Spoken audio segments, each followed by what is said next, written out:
What's good, YouTube? It's your boy, Blue Blood Sports TV, back at y'all with another one.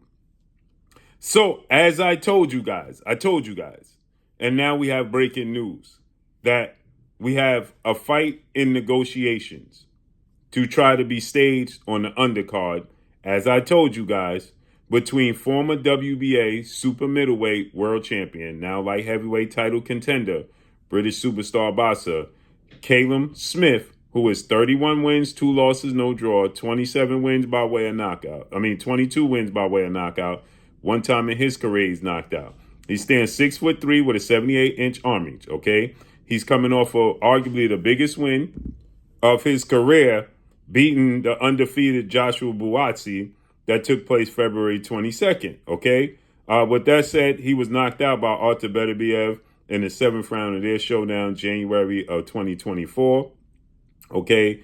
And he lost to Canelo Alvarez in December of 2020, right? In a unification bout against Canelo Alvarez. That's the 2 losses on his resume. Callum Smith, that is. But he just beat Buatsi to become the WBO light heavyweight mandatory challenger at light heavyweight, right? For the undisputed champions in the division.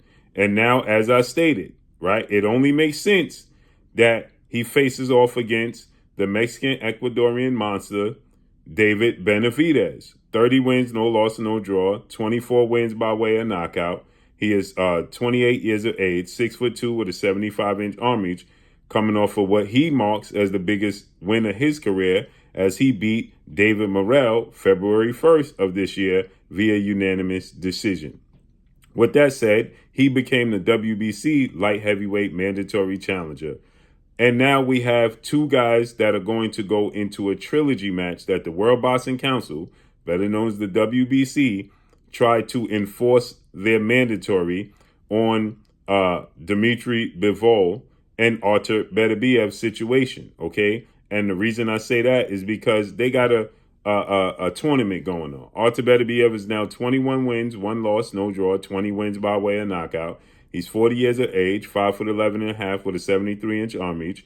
He just took the first loss of his career against now undisputed light heavyweight world champion, fellow countryman, Russian superstar boxer, Dmitry Bivol, who is 24 wins, 1 loss, no draws, 12 wins by way of knockout. He is 34 years of age, stands 6 foot tall with a 72-inch arm reach, okay? So they both have a loss on their resume at the hands of one another.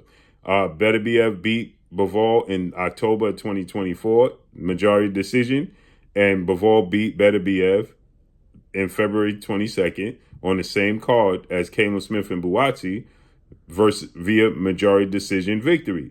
Identical scorecards. Now, President Mauricio Suleiman, board of 32 members, tried to insert themselves and disrupt the trilogy that is only right between what has been seen as to be the best 2 light heavyweights in the world for quite some time, okay? Which is Dmitry Bivol and Artur Beterbiev. For some years now, they've been considered the best 2 light heavyweights in the world. We finally got them together. His Excellency Turki Al-Sheikh eliminated the sides of the street talk between Top Rank and Matchroom that was preventing this fight to come together. You even had the WBC state that because of the unfortunate chain of events between Russia and Ukraine, and Dmitry Bivol identifying as Russian and Artur Beterbiev, who's Russian, identifying as Canadian, they wasn't going to sanction the bout for undisputed. Nonsense. Absolute nonsense. They're both Russian, right? So with that said, money talks. And Turki Al-Sheikh eliminated all that nonsense, all the politics, and we finally got 2 fights. And it's only right that they settle this score, which is said to me possibly in June or July, to have a showdown, the trilogy, and then David Benavidez gets the winner. No need for Mauricio Suleiman and the board to step in and try to strip Dmitry Bivol. And as I stated, that David Benavidez should just go ahead and fight Callum Smith, who just beat Buatsi on the undercard. Callum Smith is the number 2 challenger in order. You have Michael Eifert, who is the WBA challenger For the light heavyweight, he is at number 1. Number 2 is Callum Smith. And number 3 is David Benavidez with the WBC, right? So I said that Callum Smith and David Benavidez should just face off against each other on the undercard of the trilogy. And then the winner of that fight gets the winner of that fight. Then the winner of that fight fights Michael Eifert. Michael Eifert, in my opinion, doesn't deserve this opportunity, period. Okay? So the winner of those 2 fights fight each other, and then you get a mini tournament, period. And now guess what? Eddie Hearn has confirmed that they are in negotiations and they're in talks to secure a showdown between Callum Smith and David Benavidez. As I told you guys, that it's only right? It's just simple mathematics, right? Callum Smith is a former champion. He only lost to Beterbiev and he only lost to Canelo Alvarez, 2 of the best in the world. Okay, David Benavidez never lost.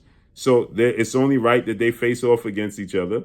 Let them face off against each other, and the winner gets the winner of that trilogy. They only got 1 fight, Bivol and Beterbiev. That's it. That's all. And this would be a great opportunity for David Benavidez, again, to make another statement.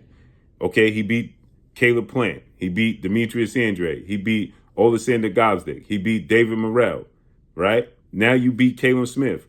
You cementing your own legacy. Now you get the winner of that fight, right?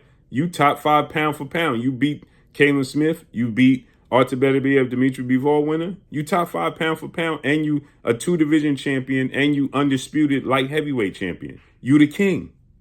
Now you get to defend your titles against Michael Eifert and whoever else present themselves. Period. As I told you guys, it only made sense. Period. And now we're gonna get it. Hopefully, fingers crossed. I think Turkey Al-Sheikh is gonna make it happen. And that's all I got for y'all. Follow me on Instagram at Blue Blood Sports TV, all one word. I'm gone. Peace.